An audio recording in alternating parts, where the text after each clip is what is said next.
მიღებისაგან. პარლამენტში ინტერფრაქციული ჯგუფის შეხვედრა გაიმართა, სადაც წინა საარჩევნო პერიოდში პოლიტიკური ფასიანი და უფასო რეკლამის რეგულირების საკითხზე იმსჯელეს. შეხვედრას საპარლამენტო პოლიტიკურ პარტიებთან ერთად არასაპარლამენტო პარტიებიც დაესწრნენ. რაც გულისხმობს არასამთავრობო ორგანიზაციების მიერ შეთავაზებული წინადადებები, ამას უკვე სოფო ბერიძე მოგვიყვება, რომელიც ჩაგვერთვება პირდაპირ ეთერში. სოფო, გისმენთ.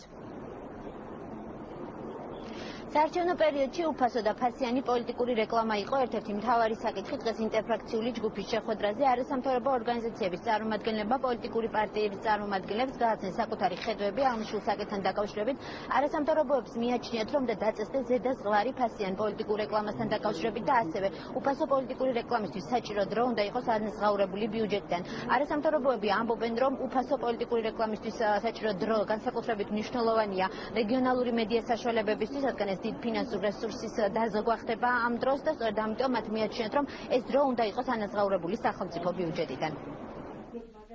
ზედაზღვარი განისაზღვრებოდა წინა წლის განმავლობაში, ამავე პერიოდში დღის გარკვეულ მონაკვეთში განთავსებული რეკლამის საშუალო ფასისა და შესაბამისი კოეფიციენტის ნამრავლით ეს განსხვავებული ფასი იქნებოდა თქვა დილის საათებში, შუადღის საათებში და საღამოს საათებში, თუმცა არსებობს განსხვავებული შეხედულებები მედიის მხრიდან, როგორ უნდა გამოითვალოს რეკლამის ფასი, მათ ისინი ფიქრობენ, რომ უფრო მაღალი უნდა იყოს პოლიტიკური რეკლამის ფასი, ვიდრე ეს არის საშუალო რეკლამის თუნდაც ორმაგი ოდენობა. უფასო პოლიტიკური რეკლამა ეს არის და დრო ყოველთვის ტელევიზიებისთვის, განსაკუთრებით რეგიონალური მაუწყებლებისათვის მძიმე ტვირთი.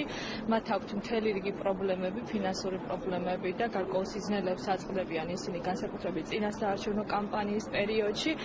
სახელმწიფოებში სხვა ქვეყნების მიღებულია უფასო პოლიტიკური რეკლამის ანაზღაურება სახელმწიფოს მხრიდან ბიუჯეტის კუთხით და ჩვენი ინიციატივა სწორედ ეხმიანება აი ამ აღნიშნულ პრობლემას და ითვალისწინებს სახელმწიფო ბიუჯეტიდან ამ თანხის კომპენსირებას. პოლიტიკური პარტიების წარმომადგენლები მიიჩნევენ, რომ საკითხის შეთანხმების დროს უნდა იყოს გათვალისწინებული როგორც პარტიების, ასევე ტელეკომპანიების ინტერესები, ასევე ისინი მიიჩნევენ, რომ ადმინისტრაციული ორგანოების მხრიდან არ უნდა იქნას გამოყენებული ფულადი რესურსი პოლიტიკური მიზნებისთვის. უმრავლესობა კი ამბობს, რომ მათ ჭირდებათ ერთის მხრივ ინფორმირებული ამომრჩეველი, მეორეს მხრივ ჭირდებათ განვითარებული მედია საქართველოში.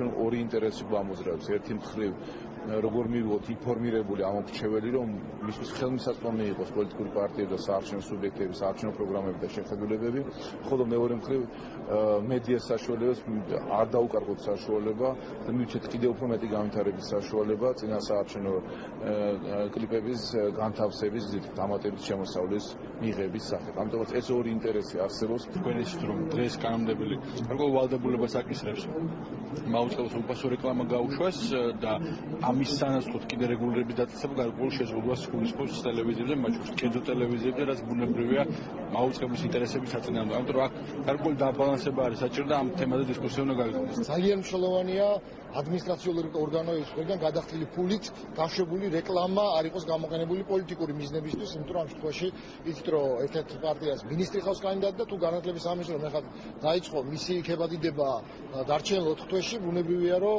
აქ პრობლემა იქნება და არათანაბრობა იქნება მდგომარეობის. ამიტომ აქაც გარკვეული რეგულაციებია დასაწესებელი. შევთანხმდით არასამთავრობო ორგანიზაციებთან ერთად, რომ უკვე ეროვნული მაუწყებლები ჩაებებიან, ბეჭდური მედიის წარმომადგენლები ჩაებებიან ამ საკითხებში, იმიტომ რომ ყველამ ერთად უნდა მივახციოთ შედეგი. რათა მოხდეს ზუსტად განსაზღვრა ცნებებისა, თუ რა არის რეკლამა, პოლიტიკური რეკლამა, თუ რა არის სოციალური რეკლამა, თუ როგორ უნდა იყოს უფასო რეკლამა, როგორ უნდა იყოს ფასიანი რეკლამა და ასე შემდეგ. პოლიტიკური რეკლამის თემაზე ინტერფრაქციული ჯგუფის შეხვედრები გაგრძელდება უკვე თბილისში. დღეს კი ქუთაისში მხარეები შეთანხმდნენ იმაზე, რომ ერთობლივად დაეთმიან ფასიანი პოლიტიკური რეკლამის ზედაზღვარს და ასევე ერთობლივად დაეთმიან უფასო პოლიტიკური რეკლამის მოცულობას.